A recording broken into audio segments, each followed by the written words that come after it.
ഉംറയുടേതായ കർമ്മങ്ങൾ തുടങ്ങുന്നത് നമ്മുടെ ഇഹ്റാമിലൂടെയാണ്.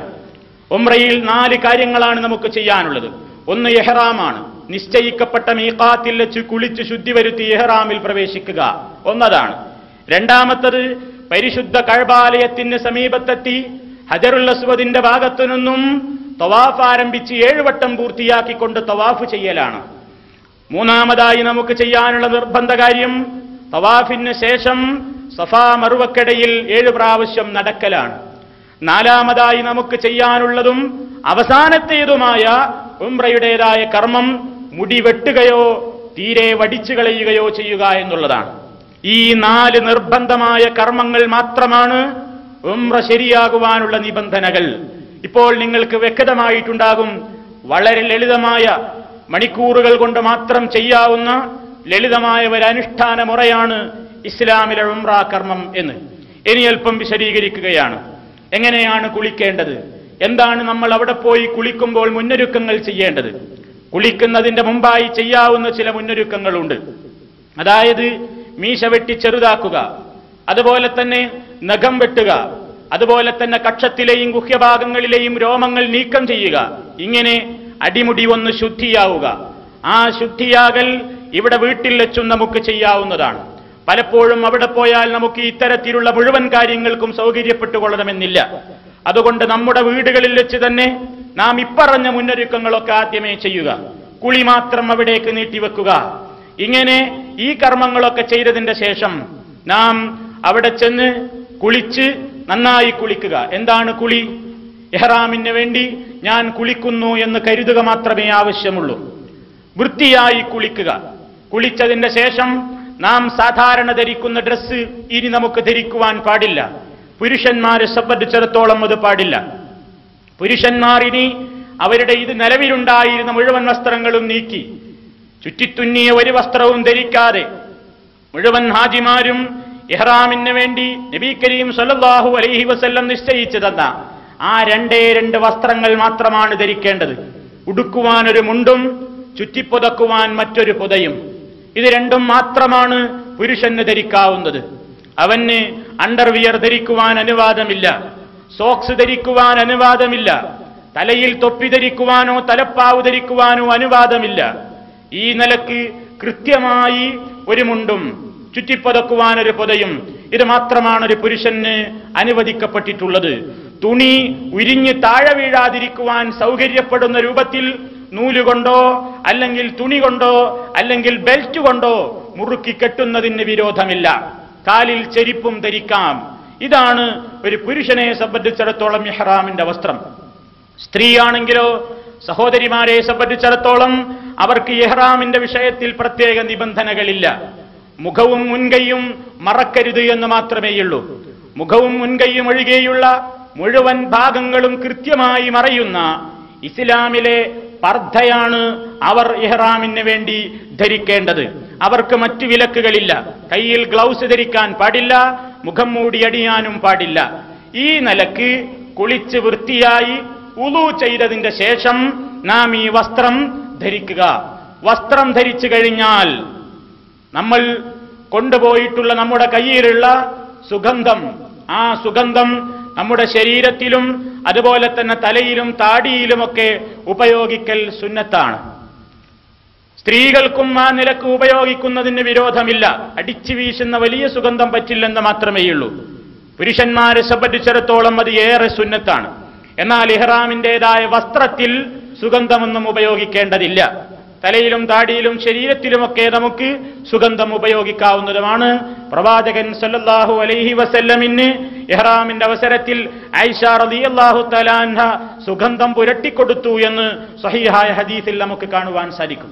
ഇങ്ങനെയൊക്കെ വൃത്തിയായി കഴിഞ്ഞതിന് ശേഷം നമ്മൾ ഇപ്പോഴും ഇഹ്റാമിൽ പ്രവേശിച്ചിട്ടില്ല, ഡ്രസ്സ് മാറിയിട്ടേയുള്ളൂ. ഇഹ്റാമിൽ നമ്മൾ ഉംറയിൽ പ്രവേശിച്ചു എന്ന് പറയണമെങ്കിൽ ആ പ്രഖ്യാപനം നമ്മൾ നാവുകൊണ്ട് ഉച്ചരിക്കണം. അതിവിടെ സംഭവിച്ചിട്ടില്ല. അതിന്റെ മുമ്പ് അവിടെയുള്ള പള്ളിയിൽ നമ്മൾ എത്തിപ്പെടുന്ന സമയം വല്ല ജമാഅത്ത് നമസ്കാരവും നടക്കുന്ന അവസരമാണെങ്കിൽ ആ പള്ളിയിൽ കയറി ആ ജമാഅത്തിൽ പങ്കെടുത്തതിന്റെ ശേഷം മാത്രം നാം അല്ലാഹുമ്മ ലബ്ബൈക ഉംറത്തൻ എന്ന് ചൊല്ലുക. അതല്ല അവിടെ ഇപ്പോൾ നമസ്കാരമൊന്നും നടക്കാത്ത അവസരമാണ്, നമ്മൾ എത്തിയത് പാതിരക്കാണ്, അല്ലെങ്കിൽ സുബഹിക്ക് മുമ്പാണ്, ഇല്ലെങ്കിൽ സുബഹി കഴിഞ്ഞ് ളുഹറിന്റെയും മുമ്പാണ്, സാധാരണ ഒരു ഫർദ് നമസ്കാരം നടക്കുന്ന അവസരമല്ലെങ്കിൽ ഇഹ്റാമിന് വേണ്ടി നിങ്ങൾ ഒരു പ്രത്യേകം 2 റക്അത്ത് നമസ്കരിക്കണമെന്നില്ല. മറിച്ച് ഏതെങ്കിലും ഒരു നമസ്കാരത്തിന്റെ പിറകെയാണ് ഇഹ്റാമിൽ പ്രവേശിക്കേണ്ടത് എന്നുള്ളതുകൊണ്ട് ഉളൂ എടുത്തു കഴിഞ്ഞാൽ ഒരു 2 റക്അത്ത് സുന്നത്തുണ്ട്. ആ നിയത്തോടുകൂടി ഒരു 2 റക്അത്ത് സുന്നത്ത് നമസ്കരിച്ചതിന്റെ ശേഷം ആ പള്ളിയിൽ നിന്നിറങ്ങി നാം ഇങ്ങനെ ചൊല്ലുക, അല്ലാഹുമ്മ ലബ്ബൈക ഉംറതൻ. ഇതോടുകൂടി നാം ഉംറയിൽ പ്രവേശിച്ചു കഴിഞ്ഞു. നമ്മുടെ വാഹനത്തിൽ തന്നെ മടങ്ങി യഥാസ്ഥാനത്തിരിക്കുന്നു. നമ്മുടെ വാഹനം മക്കയെ ലക്ഷ്യം വെച്ചുകൊണ്ട് നീങ്ങുന്നു. ഈ അവസരത്തിൽ ഇനി നമുക്ക് ചെയ്യുവാനുള്ളത് ലബ്ബൈക അല്ലാഹുമ്മ ഉംറതൻ എന്ന് പറഞ്ഞ് ഉംറയിൽ നാം ഔദ്യോഗികമായി പ്രവേശിച്ചു കഴിഞ്ഞിരിക്കുന്നു. ഇനി നമുക്ക് ചെയ്യാനുള്ളത് പരിശുദ്ധ കഅബാലയത്തിന്റെ സമീപത്തെത്തുവോളം തെൽബിയത്ത് ചൊല്ലലാണ്. എന്താണ് തെൽബിയത്ത്? നിങ്ങൾക്കെല്ലാവർക്കും മനപ്പാഠമുണ്ടാകും. ലബ്ബൈക അല്ലാഹുമ്മ ലബ്ബൈക ലബ്ബൈക ലാ ശരീക ലക ലബ്ബൈക ഇന്നൽ ഹംദ വന്നിഅമത ലക വൽ മുൽക്ക് ലാ ശരീക ലക. ഇതാണ് തെൽബിയത്തിന്റെ വാചകങ്ങൾ. എന്താണ് ആ പറയുന്നത്? അല്ലാഹുവേ, നിന്റെ വിളിക്കുത്തരം ചെയ്തുകൊണ്ടിതാ നിന്റെ ദാസൻ വരുന്നു. നിന്റെ അടിമയിതാ നിന്റെ വീട് ലക്ഷ്യം വെച്ചുകൊണ്ടിതാ വരുന്നു. നീ വിളിച്ചിട്ടാ വിളിക്കുത്തരം ചെയ്തുകൊണ്ടാണ്. ഹജ്ജ് ചെയ്യാൻ വേണ്ടി കഴിവുള്ള ആളുകളെ, എന്റെ വിശുദ്ധ കഅബാലയത്തെ ലക്ഷ്യം വെച്ചുകൊണ്ട് നിങ്ങൾ വരൂ എന്ന പടച്ച തമ്പുരാന്റെ വിളിക്കുത്തരം ചെയ്തുകൊണ്ടിതാ നാഥ ഞങ്ങളിതാ വന്നിരിക്കുന്നു. ലബ്ബൈക ലാ ശരീക ലക്, നിനക്ക് യാതൊരു പങ്കാളിയുമില്ല. നീ ഏകനാണ്. നിന്നെ മാത്രമേ ആരാധിക്കാൻ പാടുള്ളൂ. നിന്നോട് മാത്രമേ ഞങ്ങൾ പ്രാർത്ഥിക്കുകയുള്ളൂ. നിനക്ക് വേണ്ടി മാത്രമേ ഞങ്ങൾ നേർച്ച വഴിപാടുകൾ അർപ്പിക്കുകയുള്ളൂ. നിനക്ക് വേണ്ടി മാത്രമേ ഞങ്ങൾ അറവ് നടത്തുകയുള്ളൂ. നിന്റെ പേരിൽ മാത്രമേ ഞങ്ങൾ സത്യം ചെയ്യുകയുള്ളൂ. ഞങ്ങളുടെ സൃഷ്ടാവും സംരക്ഷകനും നിയന്താവുമായ നാഥ, നീയല്ലാതെ ഞങ്ങൾക്കൊരു ഇലാഹില്ല, ഒരാരാധ്യനില്ല. ലാ ശരീക ലക, നിനക്കൊരു പങ്കുകാര്യമില്ല. ഇന്നൽ ഹംദ, മുഴുവൻ സ്തുതിയും, വന്നിഅമത ലക വൽ മുൽക്ക്, എല്ലാ അനുഗ്രഹങ്ങളും നിന്റേതാണ്. അതുകൊണ്ട് എല്ലാ സ്തുതിയും നിനക്ക് തന്നെയാണ്, എല്ലാ അധികാരങ്ങളും നിനക്കാണ്. ലാ ശരീക ലക, നിനക്കൊരു പങ്കുകാര്യമില്ല. ലബ്ബൈക്, നിനക്ക് ഉത്തരം ചെയ്തുകൊണ്ടിതാ നിന്റെ അടിയൻ വരുന്നു എന്ന പ്രഖ്യാപനം തെൽബിയത്ത് യാത്രാവാഹനത്തിൽ വെച്ച് ഉറക്ക മുഴക്കിക്കൊണ്ടാണ് നമ്മുടെ യാത്രാവാഹനം നീങ്ങേണ്ടത്. ഇതാണ് തെൽബിയത്ത്. ഈ തെൽബിയത്ത് ചൊല്ലുമ്പോൾ യാന്ത്രികമായി ഉച്ചരിക്കുന്ന അവസ്ഥയല്ല നമുക്കുണ്ടായിരിക്കേണ്ടത്. പ്രത്യേകം ശ്രദ്ധിക്കുക. നാം ഉച്ചരിക്കുന്ന മുദ്രാവാക്യത്തിന്റെ ആശയം നമ്മൾ ഓർക്കണം. എന്താണ് ഞാൻ ഈ പറയുന്നതെന്ന ബോധം വേണം. ഞാൻ എന്താണ് എന്റെ റബ്ബിനോട് പ്രഖ്യാപിക്കുന്നതെന്ന് അറിഞ്ഞുകൊണ്ട് പറയണം. തൗഹീദിന്റെ കറകളഞ്ഞ ഏകദൈവ ആരാധനയുടെ ഏറ്റവും വലിയ അന്തസ്സത്തെ ഉൾക്കൊള്ളുന്ന മുദ്രാവാക്യമാണ്, പ്രഖ്യാപനമാണ് നമ്മുടെ തെൽബിയത്തിലൂടെ നാം മുഴക്കിക്കൊണ്ടിരിക്കുന്നത്.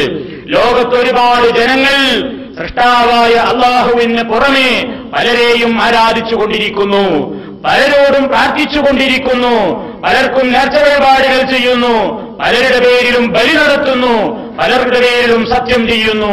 ഞാൻ അങ്ങനെയല്ല. എനിക്കെന്റെ റബ്ബ് മാത്രമാണുള്ളത്. എന്റെ സൃഷ്ടാവ് അവനാണ്, എന്റെ സംരക്ഷകൻ അവനാണ്. അവനെ മാത്രം ആരാധിക്കുകയാണ് എന്റെ ഉത്തരവാദിത്തം. എന്നെ മാത്രമേ ആരാധിക്കാവൂ എന്ന് എന്റെ റബ്ബ് എന്നോട് ആവശ്യപ്പെട്ടിട്ടുണ്ട്. നാഥ, ഞാനതിന് സന്നദ്ധനാണ് എന്ന് ഉറക്കെ യഥാർത്ഥമായ കലിമത്ത് തൗഹീദ്, ലാ ഇലാഹ ഇല്ലല്ലാഹു എന്ന കറകളഞ്ഞ ഏകദൈവ വിശ്വാസത്തിന്റെ പ്രഖ്യാപനം, ശിർക്കിനെതിരെയുള്ള നമ്മുടെ മനസ്സിന്റെ ഏറ്റവും വലിയ പ്രതിഷേധമാണ് നാം നമ്മുടെ തെൽബിയത്തിലൂടെ പ്രഖ്യാപിക്കേണ്ടത്. ആ ആശയം, ആ കാതൽ, ആ അന്തസ്സത്ത ഉൾക്കൊണ്ടുകൊണ്ട് വേണം വിശുദ്ധ ഭൂമിയിലേക്ക് തെൽബിയത്തും മുഴക്കിക്കൊണ്ട് നാം മുന്നോട്ട് പോകുവാൻ. അങ്ങനെ തെൽബിയത്തും മുഴക്കി വിശുദ്ധ രാജ്യത്തെത്തിക്കഴിഞ്ഞാൽ നമുക്ക് താമസിക്കുവാൻ നിശ്ചയിക്കപ്പെട്ട റൂമുകളിലേക്കാണ് നമ്മൾ ആദ്യമായി കയറി ചെല്ലുന്നത്. അവിടെ എത്തി നമ്മുടെ യാത്രാ സാമഗ്രികളെല്ലാം ഒരു ഭാഗത്ത് വെക്കണം. നമുക്ക് അതിന്റെ ശേഷം അല്പസമയം വേണമെങ്കിൽ റെസ്റ്റ് എടുക്കാവുന്നതാണ്. മൂത്രമൊഴിക്കണമെങ്കിൽ മൂത്രമൊഴിക്കാം, എന്തെങ്കിലും പ്രാഥമിക കർമ്മങ്ങൾ ചെയ്യേണ്ടതുണ്ടെങ്കിൽ ചെയ്യാം, വിരോധമില്ല. വീണ്ടും വുളൂ പുതുക്കണമെന്ന നിബന്ധന മാത്രമേയുള്ളൂ. ഭക്ഷണം കഴിക്കുകയോ അല്പം റെസ്റ്റ് എടുക്കുകയോ ഒന്നും ചെയ്യുന്നതിന് വിരോധമില്ല. എന്നാൽ പുരുഷന്മാർ അവരുടെ തലമറക്കുകയോ ചുറ്റിത്തുന്നിയ വസ്ത്രങ്ങളൊന്നും ധരിക്കുകയോ ചെയ്യാൻ ഇടവരരുത്. അതേപോലെ തന്നെ സ്ത്രീകൾ മുഖം മറക്കുകയോ കയ്യിൽ ഗ്ലൗസ് ധരിക്കുകയോ മുൻകൈയിൽ ധരിക്കുകയോ മറക്കുകയോ ചെയ്യുന്ന അവസ്ഥയും ഇല്ലാതിരിക്കണം. അവർക്ക് സോക്സ് ധരിക്കാം, എന്തും ധരിക്കാം.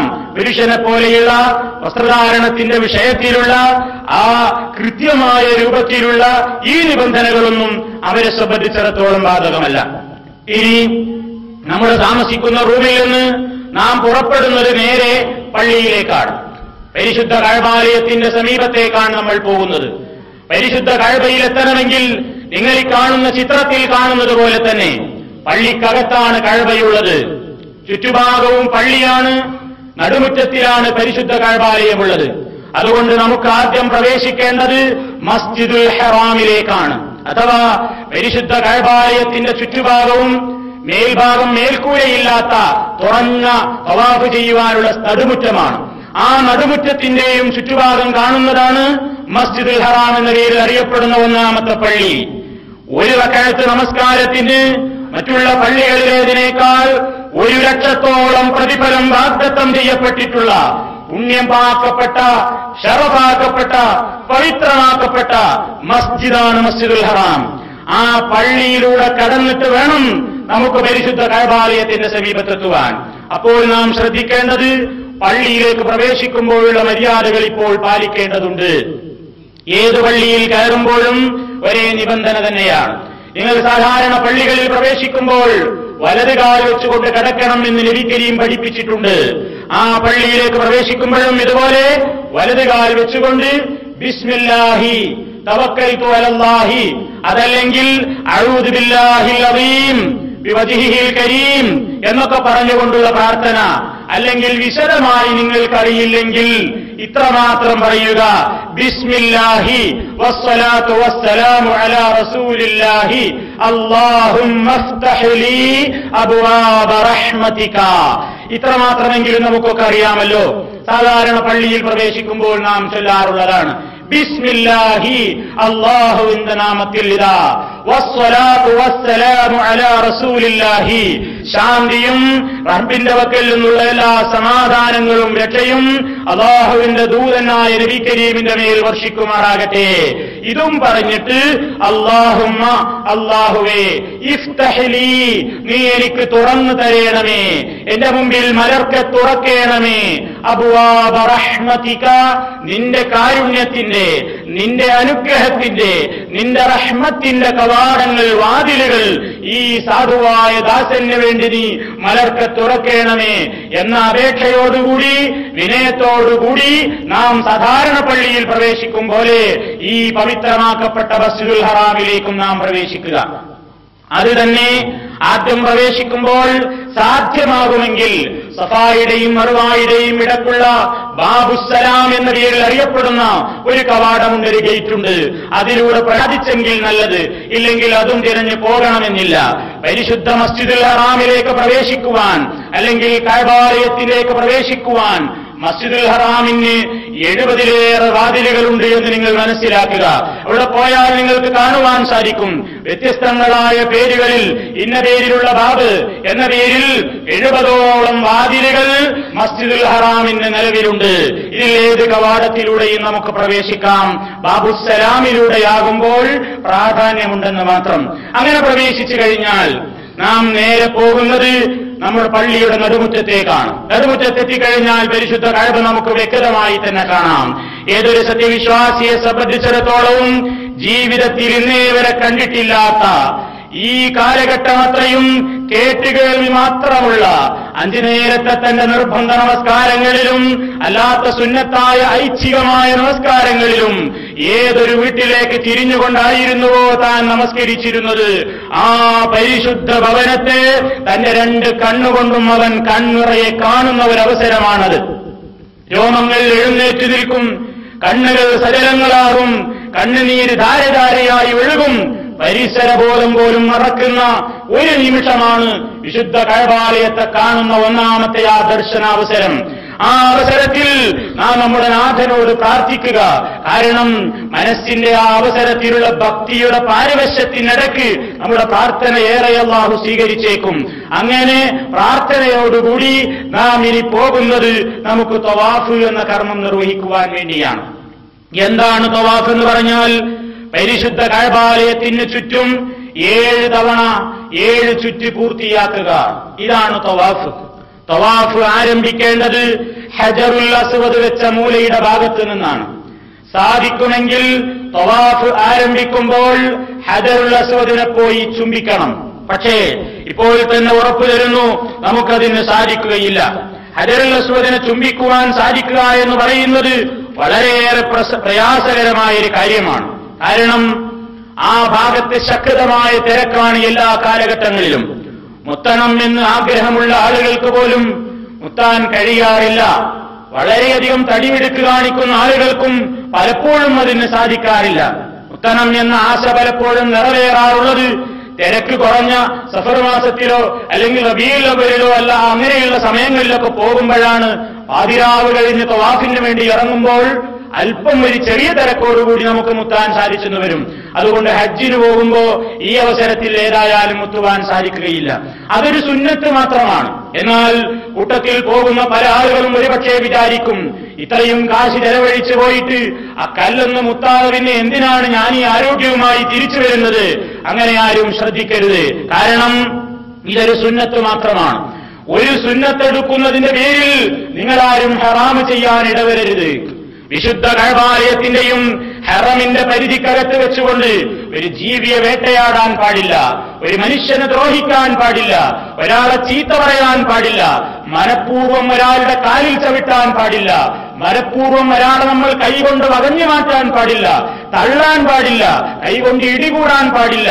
മനഃപൂർവ്വം തിക്കിത്തിരക്ക് സൃഷ്ടിച്ചുകൊണ്ട് അല്ലാഹുവിന്റെ ഭവനത്തിന്റെ ചുറ്റും വന്നു ചേർന്നിട്ടുള്ള പടച്ചതമ്പുരാന്റെ അതിഥികളെ നാം മനോവിഷമത്തിൽ അകപ്പെടുത്തുവാനോ ശാരീരികമായി അവരെ ദ്രോഹിക്കുവാനോ പാടില്ല. അവിടെ വെച്ച് അങ്ങനെ ചെയ്യുന്നത് മഹാപാതകമാണെന്ന് മനസ്സിലാക്കുക. വിശുദ്ധ ഭൂമിയിൽ വെച്ച് മനഃപൂർവ്വം ഒരാളെയും ദ്രോഹിക്കുവാൻ ഇടവരരുത്. ആ ദ്രോഹത്തിന് കാരണമായി തീരും ഹജറുൽ അസ്വദിന്റെ ഭാഗത്ത് ചുംബിക്കാൻ പോയാലെന്ന് നിങ്ങൾ അറിയുക. എന്താണ് കാരണം? മറ്റുള്ളവരെ, പ്രായക്കൂടുതലുള്ളവരെയും സ്ത്രീകളെയുമൊക്കെ 2 കൈയിന്റെയും മുട്ടുകൊണ്ട് വകഞ്ഞു മാറ്റി ഇടിച്ചാലല്ലാതെ നിങ്ങൾക്ക് ഈ കാലഘട്ടത്തിൽ ഹജറുൽ അസ്വദ് മുത്തുന്നത് പോയിട്ട് കാണാൻ വരെ അവസരം ലഭിക്കുകയില്ല. അതുകൊണ്ട് കാര്യത്തിന് നിങ്ങൾ പോകരുത്, ഹറാമ് ചെയ്യാൻ പോകരുത്. അവിടെ ആ ഭാഗത്തെത്തുമ്പോൾ നബി സല്ലല്ലാഹു അലൈഹി വസല്ലം 3 കാര്യങ്ങളാണ് ചെയ്തത്.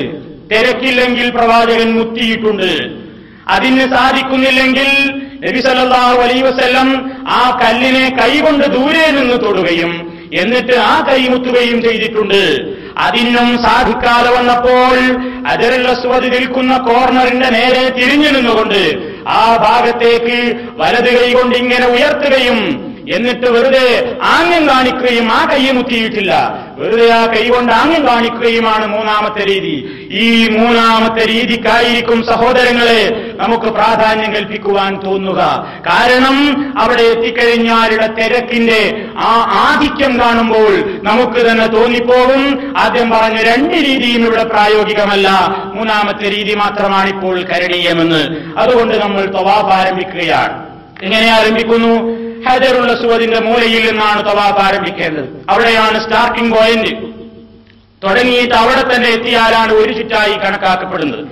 പരിശുദ്ധ കഅബാലയത്തിന് 4 മൂലകളാണുള്ളത്. 4 മൂലകളാണുള്ളത്. ആ 4 മൂലകളിൽ ഒരു മൂലയെ മാത്രമാണ് ചുംബിക്കുവാൻ അനുവാദമുള്ളത്. ശക്തമായി പഠിച്ചു വെക്കുക. ഒരു മൂലയെ മാത്രമാണ് ചുംബിക്കുവാൻ അനുവാദമുള്ളത്. അത് ഹജറുൽ അസ്വദുള്ള മൂലയാണ്. മറ്റൊരു മൂലയിലും ചുംബിക്കുവാൻ അനുവാദമില്ല. അവിടെ നിന്നാണ് നമ്മൾ ആരംഭിക്കുന്നത്. എങ്ങനെയാണ് വ്യക്തമായി മനസ്സിലാക്കുവാൻ പറ്റുക?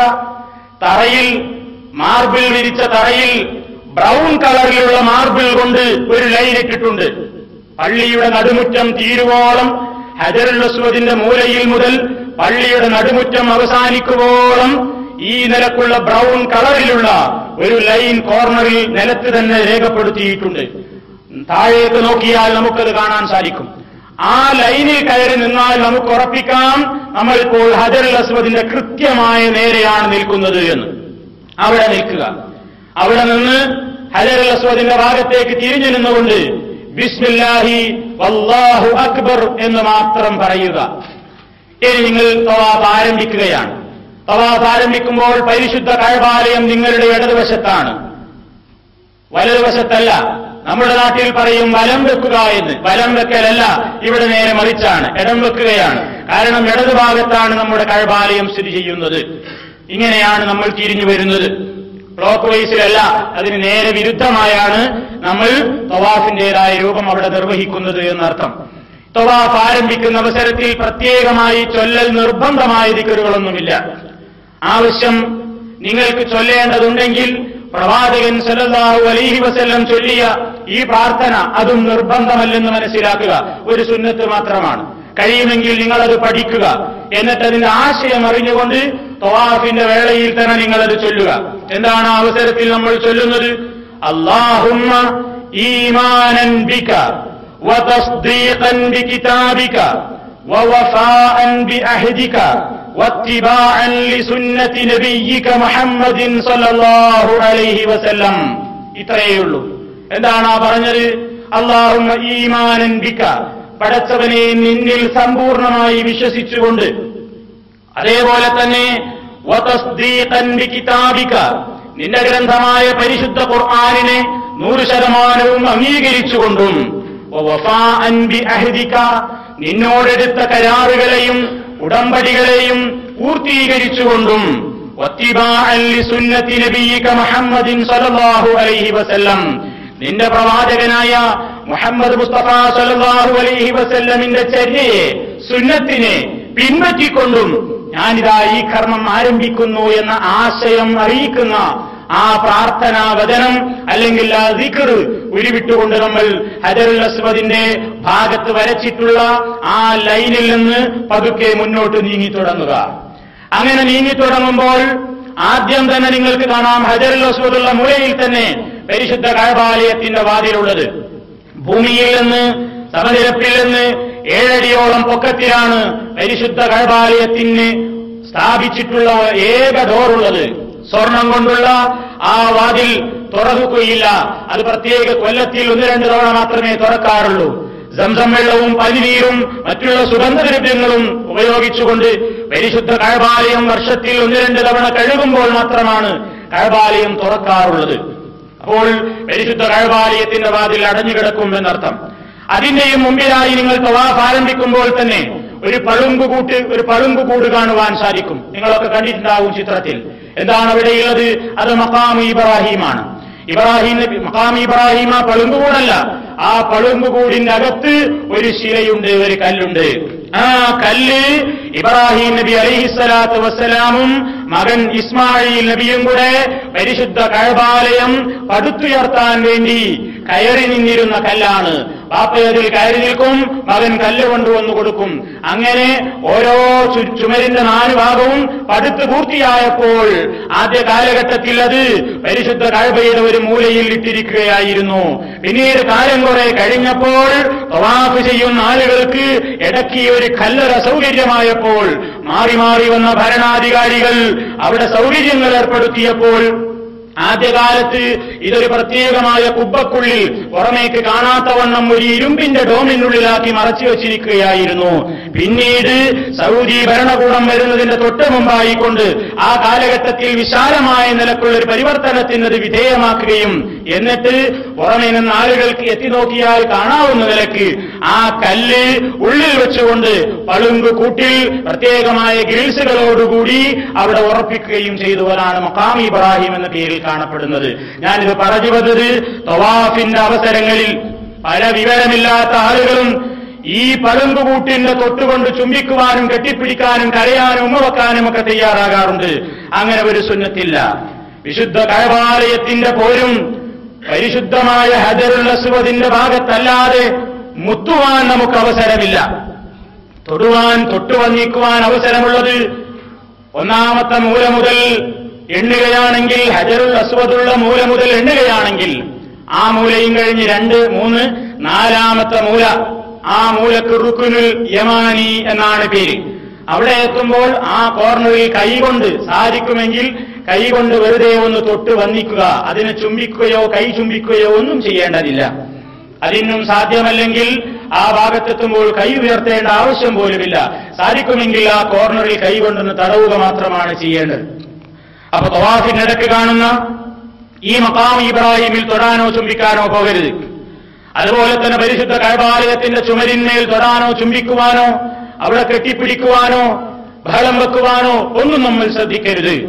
ഇങ്ങനെ കഅബാലയം ഇങ്ങനെ ചുറ്റി ഞാൻ നേരത്തെ പറഞ്ഞ 4ാമത്തെ കോർണറിൽ എത്തുമ്പോൾ സാധിക്കുമെങ്കിൽ കൈകൊണ്ടൊന്ന് തടവി ആ മൂലയെ വന്ദിക്കുക. ഹജറുൽ അസ്വദിനെ തന്നെ വന്ദിക്കുന്നത് ആ കല്ലിനോ അല്ലെങ്കിൽ ഏതെങ്കിലും ഒരു മൂലക്കോ ഒരു പ്രത്യേകതയുണ്ടായതുകൊണ്ടല്ല. ആ കല്ല് നമുക്കൊരു ഉപകാരവും ചെയ്യുന്ന കല്ലല്ല, ഒരു ഉപദ്രവവും ചെയ്യുന്ന കല്ലല്ല. ഉമർ ഖത്താബ് റളിയല്ലാഹു തആല അൻഹു ഹജറുൽ അസ്വദിന്റെ ഭാഗത്ത് ചെന്നെത്തിയിട്ട് ആ ഹജറുൽ അസ്വദിനെ മുത്തിയിട്ട് ഇങ്ങനെ പറഞ്ഞു, അല്ലയോ കല്ലേ. എന്തിനാണ് കല്ലേ എന്ന് വിളിച്ചത്? കല്ല് കേൾക്കുമെന്ന് വിചാരിച്ചിട്ടല്ല, കല്ല് കേൾക്കാനുമല്ല, എന്റെ കൂടെയുള്ള മറ്റുള്ള സഹാബിമാരെ കേൾപ്പിക്കുകയാണ്. ഇന്നി അഅലമു, തീർച്ചയായും എനിക്കറിയാം, അന്നക ഹജറുൻ, നീ വെറും ഒരു കല്ലാണ്, ലാ തദുറു വലാ തൻഫഉ, നീ ഒരു ഉപകാരവും ഉപദ്രവവും ചെയ്യില്ല എന്നെനിക്കറിയാം. പക്ഷേ വലൗലാ അന്നീ റഅയ്തു റസൂലല്ലാഹി സ്വല്ലല്ലാഹു അലൈഹി വസല്ലം ഖബ്ബൽതുകി, അല്ലാഹുവിന്റെ റസൂല് നിന്നെ ചുംബിക്കുന്നതായി ഞാൻ കണ്ടിട്ടില്ലായിരുന്നുവെങ്കിൽ മാ ഖബ്ബൽതുകി, ഈ ഉമറും നിന്നെ ചുംബിക്കുകയില്ലായിരുന്നു. റസൂലുള്ള മുത്തിയതുകൊണ്ട് മാത്രം നമ്മൾ മുത്തുകയാണ്, അതല്ലാതെ ആ കല്ലിൽ നിന്നെന്തെങ്കിലും ഉപകാരം പ്രതീക്ഷിച്ചിട്ടല്ല, ആ കല്ലിൽ നിന്നെന്തെങ്കിലും ഉപദ്രവത്തെ പേടിച്ചിട്ടുമല്ല. അല്ലാഹു അവന്റെ പ്രവാചകനിലൂടെ ആ കല്ലിനെ മുത്താൻ പറഞ്ഞപ്പോൾ നാം മുത്തുന്നു എന്നല്ലാതെ ആ കല്ലിൽ നിന്നെന്തെങ്കിലും പ്രതീക്ഷിച്ചുകൊണ്ടോ കോപം ഭയപ്പെട്ടുകൊണ്ടോ അല്ല എന്ന് ഉമർ ഖത്താബ് റളിയല്ലാഹു തആല അൻഹു പഠിപ്പിച്ചു. ഈ ആശയം ഇസ്ലാമിന്റെ വ്യക്തമായ ആശയമായി നമ്മൾ മനസ്സിലാക്കണം. ഇങ്ങനെ ഹജറുൽ അസ്വദിന്റെ ഭാഗത്ത് നിന്ന് തുടങ്ങുന്ന ചുറ്റൽ ഹജറുൽ അസ്വദിന്റെ ഭാഗത്ത് തന്നെ എത്തുമ്പോൾ ഒരു തവണ പൂർത്തിയായി. ഇനിയാണ് സംശയങ്ങൾ. ഇതിനിടയ്ക്ക് ഒരുപാട് സമയം കിട്ടും, പെട്ടെന്ന് തീരൂല. നല്ല തിരക്കുള്ള അവസരത്തിൽ തവാഫ് ഒന്ന് ചുരുചുറ്റി തീരണമെങ്കിൽ തന്നെ കുറേ സമയം പിടിക്കും. ഈ സമയത്തൊക്കെ എന്താണ് ചൊല്ലേണ്ടത്, എന്താണ് പ്രാർത്ഥിക്കേണ്ടത്? ആളുകൾ ബേജാറിലാകുന്ന വെപ്രാളത്തിലാകുന്ന അവസരമാണ്. നിങ്ങൾക്ക് പ്രത്യേകിച്ചൊന്നും പ്രാർത്ഥിക്കുവാനില്ല, നിങ്ങൾക്കറിയാവുന്നതെന്തും പ്രാർത്ഥിക്കാം. നിശ്ചിത പ്രാർത്ഥനകളില്ല, നിശ്ചിത ദിക്റുകളില്ല, നിശ്ചിത ദുആകളില്ല. നിങ്ങൾക്കറിയാവുന്ന ദിക്റുകൾ ചൊല്ലാം. സുബ്ഹാനല്ലാഹ് ചൊല്ലിക്കോ, അൽഹംദുലില്ലാഹ്, അല്ലാഹു അക്ബർ, ലാ ഇലാഹ ഇല്ലല്ലാഹ്. നിങ്ങളുടെ ദുനിയാവിന്റെയും ആഖിറത്തിന്റെയും കാര്യങ്ങൾ, നിങ്ങളോട് ദുആ കൊണ്ട് വസിയത്ത് ചെയ്തിട്ടുള്ള സഹോദരങ്ങളുടെ പ്രശ്നങ്ങൾ, ലോക മുസ്ലിമീങ്ങളുടെ പ്രശ്നങ്ങൾ എല്ലാം പടച്ചതമ്പുരാന്റെ കൊട്ടാരത്തിന്റെ ചുറ്റുഭാഗവും നടക്കുമ്പോൾ മനസ്സറിഞ്ഞുകൊണ്ട് പ്രാർത്ഥിക്കുക. അതാണ് വേണ്ടത്. മനസ്സിൽ തട്ടിക്കൊണ്ട് പറയാൻ പറ്റിയ ഒരു സ്ഥാനം വേറെ അതല്ലാതെ ഇല്ല. അള്ളാഹുവിന്റെ വീടിന്റെ ചുറ്റുഭാഗവുമാണ് നാം കറങ്ങിക്കൊണ്ടിരിക്കുന്നത്. ആ കറക്കത്തിനിടയിൽ റബ്ബിനോട് പ്രാർത്ഥിക്കുക, പറയുക, കരഞ്ഞ് പറയുക, നാഥാ എനിക്ക് നീയല്ലാതെ ഇല്ല എന്ന് പറഞ്ഞുകൊണ്ട്, നീയല്ലാതെ പാപം പൊറുക്കുന്നവനില്ല, നീയല്ലാതെ എന്റെ സങ്കടം അറിയുന്നവനില്ല എന്ന് പറഞ്ഞ് അള്ളാഹുവിനോട് ആത്മാർത്ഥമായി അവരവരുടെ പ്രശ്നങ്ങൾ അവരവർക്കറിയാവുന്ന ഭയിലും ശൈലിയിലും രൂപത്തിലും പറയുക മാത്രമേ വേണ്ടൂ. എന്തിനാണ് ഇങ്ങനെ പറയുന്നത്? അവിടെ എത്തുമ്പോൾ നിങ്ങൾക്ക് കാണാൻ സാധിക്കും, ഒരു വ്യക്തി ഉണ്ടാകും, കുറെ ആൾക്കാരെ പിന്നിൽ നിർത്തിയിട്ട് ഇങ്ങനെ ഒരു കടലാസും ചൊല്ലിക്കൊണ്ട് നീങ്ങുന്നു.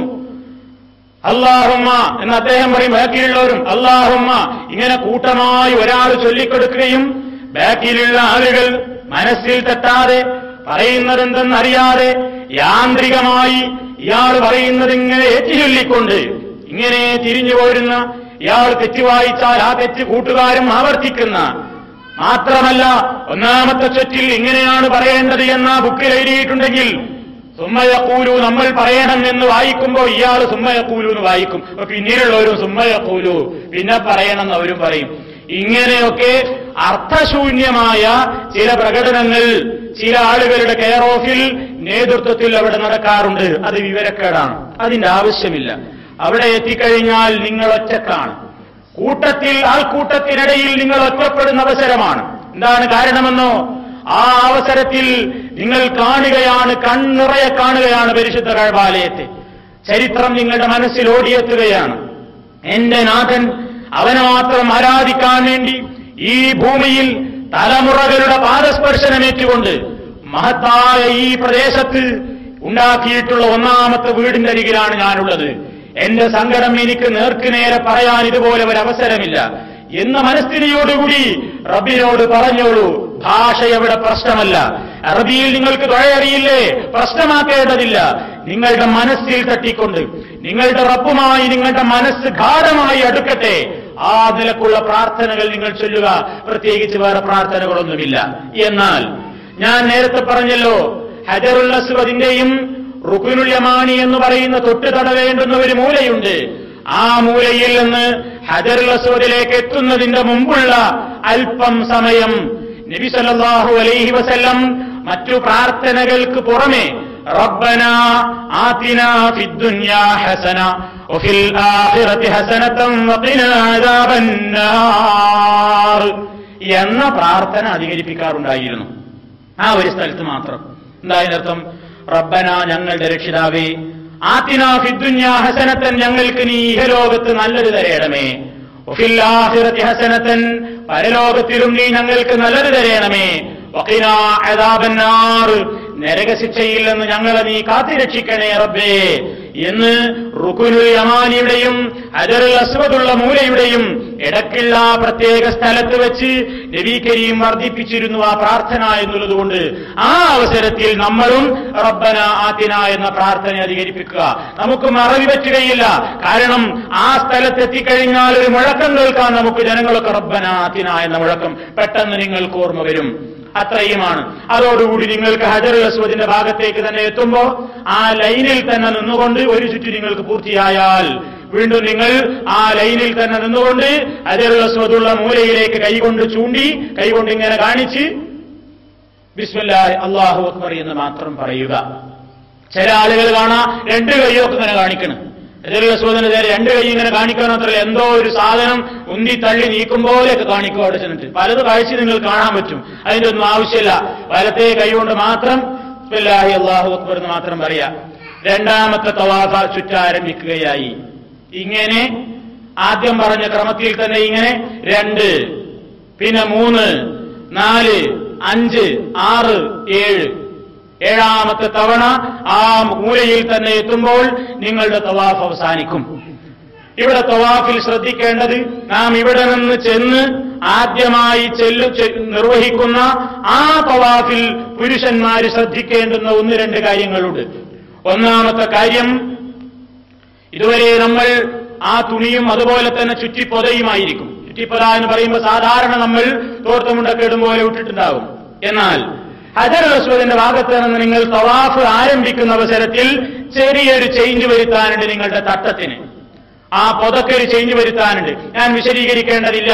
സാധാരണ ഹാജിമാരി ഇഹ്റാമിന്റെ വേഷം എന്ന് നമ്മളുടെയൊക്കെ മനസ്സിൽ തെളിയാറുള്ള ആ വേഷമുണ്ടല്ലോ. അതായത് ഇങ്ങനെ വലത്തെ കക്ഷം ഒഴിവാക്കിയിട്ടുകൊണ്ട്, ഈ ഭാഗം തുമൽ ഒഴിവാക്കിയിട്ടുകൊണ്ട് ഇങ്ങോട്ട് ചുറ്റുന്ന ഇതിലൂടെ കക്ഷത്തിലൂടെ ഇങ്ങെടുത്തിട്ടുള്ള ആ പ്രത്യേകമായ ചുറ്റിപ്പതക്കൽ, അത് തവാഫ് അവസാനിക്കുവോളം ഈ മക്കയിലെത്തിയാൽ ഈ ആദ്യത്തെ തവാഫിൽ മാത്രമേ അത് ആവശ്യമുള്ളൂ എന്ന് നിങ്ങൾ മനസ്സിലാക്കുക. ആ 7ാമത്തെ ചുറ്റും കഴിയുമ്പോൾ അത് നിങ്ങൾ സാധാരണ നിലയിൽ തന്നെയാക്കുക. തവാഫ് അവസാനിച്ചു കഴിഞ്ഞാൽ ഉടൻ ആ ചുറ്റിപ്പത സാധാരണ പോലെ തന്നെ ചുമൽ ഒഴിവാക്കാതെ സാധാരണ നിലക്ക് തന്നെ എടുത്ത് മാറ്റി ഇങ്ങനെ തന്നെ ചുറ്റിപ്പതക്കുക. അതേപോലെ 2ാമത്തെ കാര്യം, പുരുഷന്മാർക്ക് സാധിക്കുമെങ്കിൽ തവാഫ് ചെയ്യുമ്പോൾ 1ാമത്തെയും 2ാമത്തെയും 3ാമത്തെയും റൗണ്ടിൽ ഒരിത്തിരി നടത്തത്തേക്കാൾ സ്പീഡിൽ നടക്കുക. സാധാരണ നടത്തത്തേക്കാൾ സ്പീഡിൽ ഒന്ന് തുള്ളി നടക്കാൻ പറ്റുമെങ്കിൽ, ഒന്ന് സ്പീഡിൽ ഒന്ന് നടക്കാൻ പറ്റുമെങ്കിൽ നടക്കൽ സുന്നത്താണ്, പുരുഷന്മാർക്ക് മാത്രം. സ്ത്രീകൾക്കത് കഴിയുകയില്ല. സ്ത്രീകളുടെ ഉത്തരവാദിത്തമുള്ള പുരുഷന്മാർക്കും കഴിയുകയില്ല. മാത്രവുമല്ല, തുള്ളാൻ ചിലപ്പോൾ സൗകര്യവും കിട്ടിക്കൊള്ളണമെന്നില്ല. കാരണം അടിവെച്ച് ഇങ്ങനെ അരിക്കാൻ മാത്രം തിക്കിത്തിരക്കായിരിക്കും. ഓടുന്നത് പോയിട്ട് പതുക്കെ ചെറിയൊരു ചലനം മാത്രമാണ് പലപ്പോഴും ഉണ്ടാകുക. അതുകൊണ്ട് അതൊക്കെ സാധ്യമാകുമെങ്കിലുള്ള സുന്നത്ത് മാത്രമാണ് ഓർമ്മപ്പെടുത്തിയെന്ന് മാത്രം. ഇങ്ങനെ 7 ചുറ്റു കഴിഞ്ഞാൽ ഇതിനിടയ്ക്കൊരു സംശയമുണ്ടാകും, ഈ 7 ചുറ്റ് പൂർത്തിയാകുന്നതിനിടക്ക് ബാങ്ക് വിളിച്ചാലോ പ്രശ്നമല്ല, ഇഖാമത്ത് വിളിച്ചാലോ, ഇഖാമത്ത് വിളിച്ചാൽ തവാഫ് അവിടെ സ്റ്റോപ്പ് ചെയ്യണം, എല്ലാവരും സ്റ്റോപ്പ് ചെയ്യും. ആ നിന്നേടത്ത് നിന്നത് പിന്നെ കഅബയിലേക്കാണ് തിരിഞ്ഞ് നിസ്കരിക്കലാണ്. അപ്പൊ എന്താണ് അവിടെ ഒരു സംശയം? 5ാമത്തെ ചുറ്റ് പൂർത്തിയായി 5:30 ആയപ്പോഴാണ് ഇഖാമത്ത് വിളിച്ചത്, അല്ലെങ്കിൽ 5:30 ആയപ്പോഴാണ് ഉളുന്ന് പോയത്. ഈ ഉളു പോകൽ എങ്ങനെ? വേറൊരു മസലുണ്ട്. എന്താ? സാധാരണ ആൾക്കാർ പെണ്ണുങ്ങളെ തൊട്ടാൽ ഉളുമുറി എന്ന് വിചാരിക്കുന്ന ആൾക്കാരുണ്ടാകും. ഭാര്യയെ തൊട്ടാൽ ഉളുമുറിയും, ഏതെങ്കിലും സ്ത്രീയുടെ മേൽ കൈകൊണ്ടാൽ ഉളുമുറിയും എന്ന് വിശ്വസിക്കുന്ന മദ്ഹബുകാരുണ്ടാകും. വാസ്തവത്തിൽ അത് നബി സല്ലല്ലാഹു അലൈഹി വസല്ലമിന്റെ ഹദീസുകൾക്ക് വിരുദ്ധമാണ്. ആരെ തൊട്ടാലും ഉളുമുറിയുന്ന പ്രശ്നമില്ല. അത് ഇസ്ലാമിലെ ഒരു കർമ്മശാസ്ത്രപരമായ ഒരു മസലയാണ്. വിശദമായി നിങ്ങൾക്കറിയാൻ ഉദ്ദേശമുണ്ടെങ്കിൽ ആ വിഷയത്തിൽ മാത്രം വിഷയം കൈകാര്യം ചെയ്തിട്ടുള്ള ഓഡിയോ, വീഡിയോ, കാസറ്റുകൾ ഇവിടെ തന്നെ ലഭ്യമാണ്. നിങ്ങൾ കേൾക്കുക. ഞാൻ പറയുന്നത് ഭാര്യയെ തൊട്ടാൽ ഉളുമുറിയുന്നൊരു പ്രശ്നമില്ല, ഭാര്യ ഇങ്ങോട്ട് തൊടുന്നൊരു പ്രശ്നമല്ല. അപ്പൊ ഭാര്യമാരായിട്ട് ഇങ്ങനെ പോകുന്ന ആൾക്കാരുണ്ടാവും ഹജ്ജിന് പോകുമ്പോ, ഇപ്പൊ വെള്ള തൊട്ടാ ഉളുമുറിയെന്ന് പറഞ്ഞിട്ട് വെള്ളേണ്ട അയച്ചു വിട്ടാലോ, തവാഫും കഴിഞ്ഞ് ഇവള് വേറെ ഡോറിലൂടെ പുറത്തിറങ്ങിയിട്ടുണ്ടാവും, പുജാപ്പിളിയും പെണ്ണും തമ്മിൽ പിന്നെ അവിടുന്ന് കാണാതാകും. അതുകൊണ്ട് തന്നെ ഭാര്യ ഭർത്താവിന്റെ കൈ കോർത്ത് പിടിച്ചുകൊണ്ടേ അവിടെ നടക്കുകയുള്ളൂ. ആരായിരുന്നാലും അങ്ങനെ തന്നെയാണ്. ഭയങ്കര തിക്കും തിരക്കുമാണ്. വിദേശികളായ പെണ്ണുങ്ങളും ആണുങ്ങളും ഒക്കെ തന്നെയാണ്. ചിലപ്പോ കൈയൊക്കെ അങ്ങുമിങ്ങുമൊക്കെ കൊണ്ടു തട്ടി മുട്ടി എന്നൊക്കെ വരും. മനഃപൂർവ്വം ആരും ആ ഭവനത്തിന്റെ ഭാഗത്ത് നിന്ന് തെറ്റ് ചെയ്യില്ലെന്ന് ഉറപ്പാണല്ലോ. അങ്ങനെയൊക്കെ സംഭവിച്ചേക്കും. സംഭവിച്ചാൽ ഉതുമുറിയോ? ഉതുമുറിയെന്ന് വിശ്വസിക്കുന്നവന് പിന്നെ ഇയാളെന്നാൾ വരെ ഉതുണ്ടാക്കാൻ പോകാനേ സമയം ഉണ്ടാവുള്ളൂ. അവിടെ അങ്ങനെ അല്ലാതെ കഴിയില്ല. അപ്പൊ പിന്നെ ചില ആൾക്കാർ നാട്ടിൽ നിന്ന് എന്താ പറഞ്ഞു കൊടുക്കാറുള്ളത്? നിങ്ങൾ മീഖാത്തിലെത്തിയ മദ്ഹബാൻ മാറി നിയത്തിയതിൽ എന്നാ പറയല്. എന്താ മദ്ഹബ് മാറി നിയത്തിയിൽ? എങ്ങനെ? ഷാഫി മദ്ഹബിലാണ് ഭാര്യനെ തൊട്ടാ ഉളുമുറിയ, ഹനഫി മദ്ഹബിൽ ഭാര്യനെ തൊട്ടാ ഉളുമുറിയ. അതുകൊണ്ട് ഇപ്പൊ ഷാഫികളായ നമ്മളൊക്കെ എന്ത് ചെയ്യുക? മീഖാത്തിലെത്തിക്കഴിഞ്ഞാൽ ഹനഫി മദ്ഹബിലേക്ക് അങ്ങ് ചാടി നിയത്ത് മാറ്റിയാൽ മതി എന്ന് നാട്ടിൽ നിന്നും ഇവിടുന്നുമൊക്കെ ക്ലാസ് കൊടുക്കുമ്പോ കൊടുക്കാറുണ്ട്. അത് ശരിയല്ല. ആ വക ഒരു ബുദ്ധിമുട്ടും ഇസ്ലാമിലില്ല. ഒരു മദ്ഹബിലേക്കും നിങ്ങൾ ചാടേണ്ടതില്ല. മഹാനായ നബി കരീം സല്ലല്ലാഹു അലൈഹി വസല്ലമിന്റെ ആ മദ്ഹബ് തന്നെ എക്കാലഘട്ടത്തിലും പിന്തുടർന്നാൽ ഒരു വിഷയവുമില്ല. ഞാൻ സൂചിപ്പിക്കുന്നത് ആ കാരണത്താൽ ആരും വുളു ഉണ്ടാക്കാൻ മടങ്ങിപ്പോകരുത്. അതല്ലാത്ത നിലക്കുള്ള കാരണങ്ങൾ ഉണ്ടാകാമല്ലോ, സ്വാഭാവികമാണല്ലോ. വല്ല നിലക്കും കീഴ്വായി പോയിട്ടോ എങ്ങനെയെങ്കിലുമൊക്കെ വുളു നഷ്ടപ്പെട്ടു എന്ന് വിചാരിക്കാം. ഒരു 5-5:30 ആയപ്പോഴാ, 5:30 ചുറ്റോ 6:30 ചുറ്റോ ഒക്കെ ആയപ്പോഴാ ഇനി അവൻ എന്ത് ചെയ്യണം? ആദ്യം മുതലേ തുടങ്ങണോ? വേണ്ട. 5 പൂർത്തിയായില്ലേ? 6ാമത്തേതിലേക്കാകുന്ന പകുതി വെച്ചിട്ടാണ് വുളു നഷ്ടപ്പെട്ടതെങ്കിൽ, അല്ലെങ്കിൽ നിസ്കാരത്തിന് സമയമായതെങ്കിൽ, ആ നിസ്കാരം കഴിഞ്ഞാൽ അല്ലെങ്കിൽ വുളു ഉണ്ടാക്കി മടങ്ങി വന്നാൽ വീണ്ടും ഹജറുൽ അസ്വദിന്റെ കോർണറിലേക്ക് തന്നെ മടങ്ങിപ്പോയി അവിടുന്ന് 6ാമത്തേതും ഇങ്ങോട്ട് തുടങ്ങിയാൽ മതി. വേറെ പ്രശ്നമൊന്നുമില്ല. കഴിഞ്ഞ് പൂർത്തിയാക്കുക. ഈ 7 നിലക്കുള്ള ചുറ്റു തവാഫും കഴിഞ്ഞാൽ നമുക്ക് സുന്നത്തിന് എന്താണ്? നേരത്തെ പറഞ്ഞ മഖാം ഇബ്രാഹീമിന്റെ പിന്നിൽ നിന്നുകൊണ്ട് 2 റക്അത്ത് സുന്നത്ത് നമസ്കരിക്കുക. അതൊരു സുന്നത്ത് നമസ്കാരം മാത്രമാണ്. മഖാം ഇബ്രാഹീമിന്റെ പിന്നിൽ നിന്നുകൊണ്ട് എന്ന് പറയുമ്പോ അതിന്റെ നേരെ പിന്നിൽ തന്നെ നിസ്കരിക്കാൻ നമ്മൾ തിരക്ക് കൂട്ടരുത്. അവിടെയും വമ്പിച്ച തിരക്കായിരിക്കും. പള്ളിയിൽ എവിടെ വെച്ചും നിർവഹിക്കാം. മഖാം ഇബ്രാഹിം നമ്മുടെയും കഅബയുടെയും ഇടക്ക് വരുന്ന നിലക്ക് പള്ളിയുടെ എത്ര ബാക്കിൽ പോയിട്ട് നമുക്ക് സൗകര്യമുള്ള നിലക്ക് നിസ്കരിക്കാം. 2 റക്അത്ത് നമസ്കരിക്കുകയാണ് ചെയ്യേണ്ടത്. ആ അവസരത്തിൽ ഈ ചുറ്റിപ്പറ ഞാൻ നേരത്തെ പറഞ്ഞതുപോലെ തന്നെ കൃത്യമായ നിലക്ക് തന്നെ ഇടുക. അവിടെയും പല ആൾക്കാരും ഹജ്ജ് കഴിഞ്ഞ് മടങ്ങിപ്പോരോളം റോട്ടുമലും മിനയിലും മുസ്ദലിഫയിലും അറഫയിലും ഒക്കെ കാണാം ഈ പ്രത്യേക മോഡലിൽ ഇങ്ങനെ ഈ പൂണൂൽ ധരിച്ചതുപോലെ മുണ്ടെടുക്കുന്നത് കാണാം. അത് ആവശ്യമില്ല. നബിചര്യക്ക് എതിരാണത്. ആ അവസരം, ആ പ്രത്യേക അവസ്ഥ മിഹ്റാമിന്റെ മുണ്ടിൽ നാം മാറ്റം തിരുത്തൽ വരുത്തേണ്ടത് 1ാമത്തെ തവാഫിന്റെ വേളയിൽ മാത്രമാണ്. ആ തവാഫ് അവസാനിച്ച് കഴിഞ്ഞ് സുന്നത്ത് നിസ്കരിക്കുമ്പോഴേക്കും നമ്മൾ ചേഞ്ച് ചെയ്യണം. സാധാരണ രൂപത്തിൽ തന്നെയാക്കുക. എന്നിട്ട് 2 റക്അത്ത് നമസ്കരിക്കുക. ആ നമസ്കാരത്തിൽ സാധാരണ പോലെയുള്ള 2 റക്അത്ത് സുന്നത്ത് നമസ്കാരമാണെന്ന് മനസ്സിലാക്കുക. 1ാമത്തെ റക്അത്തിൽ സൂറത്തുൽ ഫാത്തിഹയ്ക്ക് ശേഷം ഖുൽ യാ അയ്യുഹൽ കാഫിറൂൻ എന്ന സൂറത്താണ് ഓതൽ സുന്നത്തുള്ളത്. 2ാമത്തെ റക്അത്തിൽ സൂറത്തുൽ ഫാത്തിഹയ്ക്ക് ശേഷം ഖുൽ ഹുവല്ലാഹു അഹദ് എന്ന സൂറത്തുൽ ഇഖ്ലാസ് ആണ് ഓതൽ സുന്നത്തായിട്ടുള്ളത്. ദീർഘമേറിയ നമസ്കാരം നമസ്കരിക്കരുത്. അവിടെ ഇരുന്നു കൊണ്ട് പ്രാർത്ഥിക്കാൻ സമയം കളയരുത്. കാരണം അതൊക്കെ തവാഫ് ചെയ്യുന്ന ആൾക്കാരെ ബുദ്ധിമുട്ടിക്കലാണ്. അവിടെ ഇരുന്ന് വഴിമുടക്കുണ്ടാക്കരുത്. പെട്ടെന്ന് നിസ്കരിച്ച് പിന്നീട് നമുക്ക് എന്താണ് ചെയ്യാനുള്ളത്? ഇനി നമുക്ക് 2 കാര്യങ്ങളാണ് ബാക്കിയുള്ളത് ഉംറയിൽ. ഇഹ്റാം മീഖാത്ത് നിന്ന് കഴിഞ്ഞു, തവാഫും കഴിഞ്ഞു, ഇനി നമുക്ക് പോകാനുള്ളത് സഫാ മർവയിലേക്കാണ്. അതിന്റെ മുമ്പ് അങ്ങോട്ട് പോകുന്നതിന്റെ ഇടയ്ക്ക് തന്നെ പള്ളിയുടെ നടുമുറ്റത്ത് തന്നെ പ്രത്യേകമായി ഒരു അണ്ടർഗ്രൗണ്ടിൽ സ്ത്രീകൾക്കും പുരുഷന്മാർക്കും പ്രത്യേകം സംസമിന്റെ പ്രത്യേകമായ വാട്ടർ സൗകര്യം ഏർപ്പെടുത്തിയിട്ടുണ്ട്. അണ്ടർഗ്രൗണ്ടിലേക്ക് ഇറങ്ങിച്ചെന്നാൽ ഒരു ഭാഗത്തിൽ ഇറങ്ങുന്നിടത്ത് തന്നെ ഒരു റിജാൽ ഫോർ ജെന്റ്സ് എന്ന് കാണാം, മറ്റൊന്ന് ഫോർ ലേഡീസ് എന്ന് കാണാം. ആ നിശ്ചല വഴികളിലൂടെ താഴോട്ട് ഇറങ്ങിച്ചെന്ന് ഇഷ്ടം പോലെ സംസം വെള്ളം കുടിക്കുക. ഇല്ലെങ്കിൽ ഇറങ്ങാൻ ബുദ്ധിമുട്ടുണ്ടെങ്കിൽ പള്ളിയിൽ തന്നെ പ്രത്യേകം ക്യാനുകളിൽ സംസം നിറച്ചിട്ടുണ്ട്. അത് തന്നെ തൊണ്ടവേദന ഇല്ലാതിരിക്കാൻ വേണ്ടി തണുപ്പുള്ളതും ഇല്ലാത്തതുമുണ്ട്. തണുത്തത് കുടിക്കണമെന്ന ആശയുള്ളവർക്ക് മുബറദുണ്ട്, നന്നായി തണുപ്പിക്കപ്പെട്ട വെള്ളം പ്രത്യേകം എഴുതി വെച്ചിട്ടുണ്ടാകും അവിടെ. ഇനി തണുത്തത് കുടിക്കാൻ പറ്റാത്ത അവസ്ഥയിലാണെങ്കിലോ ഗൈർ മുബറദ് എന്ന് പ്രത്യേകം എഴുതിയ ബോട്ടിലുകൾ പരിശോധിച്ചാൽ കാണാൻ സാധിക്കും. അവിടെ തന്നെ ഗ്ലാസുമുണ്ട്, അതിന്റെ താഴെ കാണിക്കുകയേ വേണ്ടൂ, വെള്ളം അതിൽ സുലഭമായി വരും, ഇഷ്ടം പോലെ കുടിക്കുക. നബി സല്ലല്ലാഹു അലൈഹി വസല്ലം ഇങ്ങനെ തവാഫ് കഴിഞ്ഞതിന് ശേഷം സഫാ മർവക്കടയിൽ സഈന് പോകുന്നതിന്റെ മുമ്പ് ഇഷ്ടം പോലെ വയറ് നിറയെ സംസം കുടിച്ചിട്ടുണ്ട്. ആ സുന്നത്ത് അനുസരിച്ചുകൊണ്ട് വയറ് നിറയെ സംസം വെള്ളം കുടിക്കുക. അല്പസമയം വേണമെങ്കിൽ പള്ളിയിൽ ഒഴിഞ്ഞൊരു ഭാഗത്ത് നിങ്ങൾക്ക് വിശ്രമിക്കാം, അതിനൊന്നും വിരോധമില്ല. അലത്തൂരിങ്ങനെ നടക്കണം, ഇരിക്കാൻ പാടില്ല എന്നൊന്നുമില്ല. അല്പമൊന്ന് വേണമെങ്കിൽ വിശ്രമിക്കാം. കാരണം വിശ്രമം നല്ലതുമാണ്. കാരണം ഇനി നിങ്ങൾക്ക് അങ്ങോട്ടും ഇങ്ങോട്ടും 7-8 കിലോമീറ്ററുകളോളം നടത്തം വരാൻ പോകുന്നുണ്ട്. സഫാ മർവക്കിടയിലാണ്. സഫാ മർവ എന്ന് പറയുന്നത് ചരിത്രത്തിലെ പഴയ കാലത്തുണ്ടായിരുന്ന വിശാലമായ 2 കുന്നുകളായിരുന്നു. ഇന്നവിടെ കുന്ന് കാണാൻ സാധ്യമല്ല. കുന്നുണ്ടായിരുന്നു എന്ന് തോന്നിപ്പിക്കുമാർ കുന്നിന്റെ ചില അവശിഷ്ടങ്ങൾ സഫയുടെയും മർവയുടെയും 2 ഭാഗത്ത് അവിടെ നിലനിർത്തിയിട്ടുണ്ട് എന്ന് മാത്രം. എല്ലാം കൃത്യമായി മാർബിൾ പതിച്ചിട്ടുള്ള സ്ഥലങ്ങളാണ്. പള്ളിയിലൂടെ തന്നെ അങ്ങാണ് സഫായിലേക്കും മർവായിലേക്കും നമ്മൾ പോകുന്നത്. അങ്ങനെ സഫാ കുന്നിന്റെ ഭാഗത്തെത്തിക്കഴിഞ്ഞാൽ അവിടെ നിന്നാണ് നടത്തം ആരംഭിക്കേണ്ടത്. സഫയുടെ ഭാഗത്തെത്തിയാൽ ഇന്ന സഫാ വൽ മർവത മിൻ ശാഇരില്ലാഹി ഫമൻ ഹജ്ജൽ ബൈത വഅതമറ ഫലാ ജുനാഹ അലൈഹി അൻ യതവഫ ബിഹിമാ വമൻ തതവ ഖൈറൻ ഫഇന്നല്ലാഹ ശാകിറുൻ അലീം. ഈ ആയത്ത് നിങ്ങൾക്ക് തരുന്ന പുസ്തകത്തിലുണ്ടാവും. അതുപോലെ തന്നെ ഇന്നത്തെ അള്ളാഹു തുടങ്ങിയെടുത്തതാ ഞാനും ആരംഭിക്കുന്നു. അത് തുടങ്ങിയത് ഇന്ന സഫാനാണല്ലോ, ആദ്യം മർവാനല്ലോ പറഞ്ഞത്, ഇന്ന സഫാനാണ്. അപ്പൊ സഫയിൽ നിന്ന് ഞാനും ആരംഭിക്കുന്നു. എന്നിട്ട് ആ സഫയുടെ ഭാഗത്ത് നിന്ന് കഅബയുടെ ഭാഗത്തേക്ക് തിരിഞ്ഞു നിന്ന് 2 കൈയും ഉയർത്തിയിട്ട് നമ്മൾ പ്രാർത്ഥിക്കുക. എന്താണ് പ്രാർത്ഥിക്കേണ്ടത്? ലാ ഇലാഹ ഇല്ലല്ലാഹു വഹ്ദഹു ലാ ശരീക ലഹു ലഹുൽ മുൽക്കു വലഹുൽ ഹംദു യുഹ്യീ വയുമീതു വഹുവ അലാ കുല്ലി ഷൈഇൻ ഖദീർ.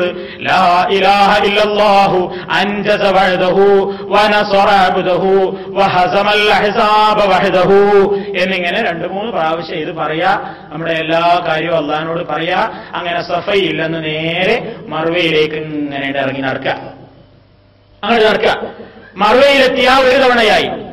സഫയിൽ നിന്ന് മർവയിൽ പോയിട്ട് മർവയിൽ നിന്ന് സഫയിലെത്തിയാലല്ല 1 തവണ. സഫയിൽ നിന്ന് മർവയിലെത്തിയാൽ 1 പ്രാവശ്യമായി. അതിന്റെ ഇടയ്ക്ക് ഒരു പച്ച പെയിന്റ് അടിച്ച് അതുപോലെ തന്നെ പച്ച നിറത്തിലുള്ള ട്യൂബ് ലൈറ്റ് കൊണ്ട് പ്രത്യേകം അടയാളപ്പെടുത്തിയ ഒരു സ്ഥലമുണ്ട്. അപ്പൊ ഒരു പച്ച മുതൽ അടുത്ത പച്ച അടയാളം വരെ പുരുഷന്മാരെന്ത് ചെയ്യണം? ഓടണം. അവിടെ ഓടുന്ന സ്ഥലമാണ്. സഫാ മർവക്കിടയിൽ പ്രത്യേകം അടയാളപ്പെടുത്തിയ സ്ഥലത്തെത്തുമ്പോൾ അതിപ്പോ ഇവിടുന്ന് നിങ്ങൾക്കൊരു സംശയം തോന്നും. പക്ഷെ അവിടെ എത്തിയാൽ ഓട്ടോമാറ്റിക് ആയിട്ട് നിങ്ങൾ ഓടും. കാരണം അവിടെ എത്തിയ ആൾക്കാരൊക്കെ നിങ്ങൾ ഓടുമ്പോ എന്താ അവൻ ഓടുന്നു, അപ്പൊ നിങ്ങൾ നോക്കും മേലോട്ട്, ഇവിടെ വച്ചുണ്ട്, അപ്പൊ ഓടണം. അങ്ങനെ ഒന്ന് ഓടുക. ഓടിയിട്ട് അടുത്ത ഓട്ടം അവസാനിപ്പിക്കുന്ന സ്ഥലത്തെത്തുമ്പോൾ ഓടുക. പിന്നെ സാധാരണ പോലെ നടക്കുക. അങ്ങനെ മർവയിലെത്തുക. മർവയിലെത്തിക്കഴിഞ്ഞാൽ ഇതേപോലെ തന്നെ കഅബയുടെ നേരെ തിരിഞ്ഞു നിന്ന് ഈ പറഞ്ഞ പ്രാർത്ഥന ചൊല്ലുക. നിങ്ങൾക്ക് ആവശ്യമുള്ളതൊക്കെ അള്ളാഹിനോട് പറയാ. അവിടുന്ന് പിന്നെയും സഫയിലേക്ക് തന്നെ നടക്കുക. ഓടേണ്ട സ്ഥലത്തോടുക. വീണ്ടും സഫയിലെത്തുമ്പോ 2 വീണ്ടും മർവ 3, വീണ്ടും സഫ 4, വീണ്ടും മർവ 5, വീണ്ടും സഫ 6, വീണ്ടും മർവ 7. അപ്പൊ സഫയിൽ തുടങ്ങി 7ാം തവണ നിങ്ങൾ മർവയിൽ അവസാനിക്കും. അതിനിടയ്ക്ക് ഓടേണ്ട സ്ഥലം ഓടുക. സ്ത്രീകൾക്ക് ഓടൽ സുന്നത്തില്ല. സ്ത്രീകളെ സംരക്ഷിക്കാൻ കൂടെയുള്ള ഭർത്താക്കന്മാർക്കോ അല്ലെങ്കിൽ മക്കൾക്കോ ആ നിലക്കുള്ള ഉത്തരവാദിത്തമില്ല. കഴിവുള്ള ആളുകൾ മാത്രം ഓടിയാൽ മതി ആ സുന്നത്ത് എടുക്കുവാൻ വേണ്ടി. അത് തന്നെ ശരിക്കും താഴെയുള്ള സ്ഥലത്ത് ഏറ്റവും കടുത്ത തിരക്കായിരിക്കും ഹജ്ജിന്റെ സീസണിൽ. അതുകൊണ്ട് സൗകര്യപ്പെടുന്ന ആളുകൾ 3 സ്ഥലത്ത് ഇത് നടക്കാനുള്ള സൗകര്യം ഇന്ന് ഗവൺമെന്റ് ഏർപ്പെടുത്തിയിട്ടുണ്ട്. ആദ്യകാലത്തിന് വ്യത്യസ്തമായി താഴേക്കടയിൽ അതിന്റെ മേലൊരു തട്ട്, അതിന് മേലൊരു തട്ട്, ഏറ്റവും ടോപ്പിലൊന്നുമുണ്ട്. ഈ നിലക്ക് തിരക്ക് കുറഞ്ഞ സ്ഥലത്ത് പോയി നടക്കുകയായിരിക്കും. പലപ്പോഴും നടത്തത്തിനൊരു ആയാസം കിട്ടാനൊക്കെ. മറ്റൊരു ഇങ്ങനെയാണ്, ചലിക്കൂല, പതുക്കെ ഇങ്ങനെ നീങ്ങലേ ഉണ്ടാവുള്ളൂ. ചിലപ്പോൾ ശ്വാസം മുട്ടി പോകും. തിരക്കിലായി പോകും. അതുകൊണ്ട് പ്രയാസമില്ലാത്തവണ്ണം അവിടെ സൗകര്യങ്ങൾ ഏർപ്പെടുത്തിയിട്ടുണ്ട്. ആ സൗകര്യങ്ങൾ ഉപയോഗപ്പെടുത്തുന്നതിൽ നമുക്ക് യാതൊരു തെറ്റുമില്ല, ഒരു പുണ്യക്കുറവുമില്ല എന്നാണ് നമ്മൾ മനസ്സിലാക്കേണ്ടത്. പലരും താഴെ തന്നെ തിരക്കാൻ പോകും. എന്താ കാരണം? ഇവിടെ ആയിരിക്കും കൂടുതൽ പുണ്യം, മറ്റോടത്തായ പുണ്യം കുറയും. അങ്ങനെയൊന്നുമില്ല. ആ നിശ്ചയിക്കപ്പെട്ട സ്ഥലത്ത് എവിടെയും നമുക്ക് ആ കർമ്മം ചെയ്യാവുന്നതാണ്. ഈ നടത്തത്തിനിടയും നിങ്ങൾക്ക് 7 പ്രാവശ്യം നടക്കുമ്പോഴേക്ക് കുറെ കിലോമീറ്റർ നടന്നിട്ടുണ്ടാവും. അതിനിടയിൽ കുറെ സമയമുണ്ട്. എന്താ ചൊല്ല, എന്താ പ്രാർത്ഥിക്കുക. ചിലർ പറയും ഒന്നാമത്തെ നടത്തത്തിൽ ഇങ്ങനെ ചെല്ലണം, രണ്ടാമത്തെ നടത്തത്തിൽ ഇങ്ങനെ ചെല്ലണം. അങ്ങനെയൊന്നും നബി പഠിപ്പിച്ചിട്ടില്ല. നിങ്ങൾക്കറിയാവുന്ന, നേരത്തെ തവാഫ് ചെയ്തപ്പോൾ നിങ്ങൾ ചൊല്ലിയതുപോലെ നിങ്ങൾക്ക് എന്താണ് അറിയാവുന്നത്, ദിക്റോ സൂറത്തോ സ്വലാത്തോ തസ്ബീഹോ എന്താണെങ്കിൽ പറയുക. നിങ്ങളുടെ കാര്യം പ്രാർത്ഥിക്കുക, നിങ്ങളുടെ കുടുംബത്തിന് വേണ്ടി പ്രാർത്ഥിക്കുക, ലോക മുസ്ലിമീങ്ങൾക്ക് വേണ്ടി പ്രാർത്ഥിക്കുക. അങ്ങനെ ഒരു പ്രാർത്ഥനാമയമായ ഭക്തി നിർഭരമായ ഒരു അന്തരീക്ഷം നിങ്ങളും റബ്ബുമായി മനസ്സിനെ അടുപ്പിക്കുക എന്നൊരു കാര്യമാണ് സഫാ മർവക്കടയിൽ നടക്കുമ്പോഴും ശ്രദ്ധിക്കേണ്ടത്. അത്ര മാത്രമേ ഉള്ളൂ. ഇനി ഉംറ കർമ്മത്തിന്റെ അവസാനത്തെ കർമ്മമാണ് ഇനി നമുക്ക് ബാക്കിയുള്ളത്. മർവയിൽ അങ്ങ് അവസാനിച്ചു കഴിഞ്ഞാൽ നേരെ പുറത്തേക്ക് ഇറങ്ങിപ്പോയാൽ ഒരുപാട് ബാർബർ ഷാപ്പുകൾ കാണും. ബാർബർ ഷാപ്പുകൾ അവിടെ നമ്മളെ മലയാളികളാണല്ലോ എല്ലായിടത്തും വരുന്നേ കാര്യമായിട്ട്. മലയാളികൾ ഇങ്ങനെ കാണാം, ഇങ്ങനെയൊക്കെ കാണിക്കും, ഇങ്ങനെ കാണിക്കും, ഇങ്ങനെ കാണിക്കും, ഇങ്ങനെ കാണിക്കും. എന്താ അടയാളം? 2 റുപ്യക്ക് പഠിച്ചു തരാന്നാ പറയണത്. പക്ഷെ ചെന്ന് കസേരം വരുന്ന വടി കഴിഞ്ഞാൽ അവൻ 5 തന്നെ കാണിക്കും. എന്തായാലും അവിടെ തിരക്കിന് പോകാറില്ല ആരും. കാരണം അവിടെ ഇപ്പൊ ആകെയായിട്ടൊരു ഇബാദത്തായിട്ട് ചെയ്യാനുള്ളതാണല്ലോ. അതുകൊണ്ട് എന്ത് ചെയ്യുക? ഹജ്ജിന് പോകുമ്പോൾ നമ്മൾ സാധാരണ ചെയ്യാറുള്ളത് മുട്ട വടിക്കാറില്ല. എപ്പോ? ഉംറ കഴിഞ്ഞാൽ മുട്ട വടിക്കാറില്ല. മുടിയൊന്ന് ചെറുതാക്കുക. കാരണം ഇനി ഒരാഴ്ച കഴിഞ്ഞാൽ ഹജ്ജ് ചെയ്യണം. അപ്പൊ ഇത് വടിക്കാൻ മുടി എന്തേലും വേണ്ടേ? അവിടെ അപ്പൊ തന്നെ വടിച്ചു കഴിഞ്ഞാൽ പിന്നെ മുട്ടമ്മ പിന്നെ ഇങ്ങനെ കത്തി വെക്കേണ്ടി വരും. അത് വിചാരിച്ചിട്ട് മാത്രമല്ല, ഹജ്ജിന്റെ തൊട്ട് മുമ്പ് ഉംറ ചെയ്യുമ്പോൾ ഇങ്ങനെയാണ് ചെയ്യൽ നല്ലതും. അപ്പൊ മുടി നമ്മൾ എന്ത് ചെയ്യുന്നു? ഇത് കഴിഞ്ഞാൽ വെട്ടി ചെറുതാക്കുക. മുടി എടുക്കുമ്പോ തലയിൽ നിന്ന് എല്ലാ ഭാഗത്തു നിന്നും, സാധാരണ ബാർബർ ഷോപ്പിലൊക്കെ നമ്മൾ കയറിയിട്ട് എങ്ങനെയാ മുടി എടുക്കില്ലെങ്കിൽ അങ്ങനെ തന്നെ എടുക്കണം. എന്തിനാ അങ്ങനെ പറയണതല്ലോ? മറുവയിൽ നടത്താണ്ട് അവസാനിക്കുന്ന നിങ്ങളെയും കാത്തിട്ടുണ്ട് അവിടെ കുറച്ച് കുട്ടികൾ നിൽക്കുന്നു. ചെറിയൊരു സിസറും കത്തിരിയും കൊണ്ട് ഇങ്ങനെ നിൽക്കണത് എന്ത്? റിയാലയും പറയും. അത് നല്ല ആദായമാണല്ലോടാ പരിപാടി. എന്നാലും നിങ്ങളും തല അങ്ങനെ ചരിച്ചു കൊടുക്കും. അപ്പൊ ഈ കുട്ടി എന്ത് ചെയ്യും? നിങ്ങളെ മുടി 4 ഭാഗത്തു നിന്നും ഈ 2 ഇങ്ങനെ കത്തിരി കൊണ്ട് ഇങ്ങനെ മുറിച്ചിട്ട് ആ ഡബ്ബിൽക്കാനിടും. ഇപ്പൊ ഈ കോൾ നിങ്ങളെ കഴിഞ്ഞിരിക്കുന്നു എന്നും പറയും. അതിന് നിൽക്കണ്ട, നേരെ പോവുക. വിശാലമായി തന്നെ മുഴുവൻ മുടിയും എന്ത് ചെയ്യുക? വെട്ടിച്ചെറുതാക്കുക. അതോടുകൂടി പുരുഷന്മാരുടെ അവസാനിച്ചു കഴിഞ്ഞു. ഉംറയിൽ നിന്നവർ ഒഴിവായി. സ്ത്രീകൾക്കും വേണേ ഈ പരിപാടി. അവർക്കെന്താ ബേജാറാകേണ്ടതില്ലാവോ? ഇനിയിപ്പോ മുട്ടടിക്കണം എന്നിട്ട് പറയോ? ഒന്നുമില്ല. നിങ്ങളെ സംബന്ധിച്ചിടത്തോളം നിങ്ങൾ താമസിക്കുന്ന റൂമിലേക്ക് പോയിട്ട് ഒരു വിരലോളം നീളത്തിൽ നിങ്ങളുടെ മുടി കൂട്ടിപ്പിടിച്ചിട്ട് ഒരു വിരലോളം മുടി അങ്ങ് കട്ട് ചെയ്താൽ, മുറിച്ചു കളഞ്ഞാൽ സ്ത്രീകളുടെ മുടി നീക്കൽ കർമ്മവും അതോടുകൂടി അവസാനിച്ചു. ഇപ്പോൾ 2 വിഭാഗവും ഉംറ കർമ്മത്തിൽ നിന്ന് ഒഴിവായി.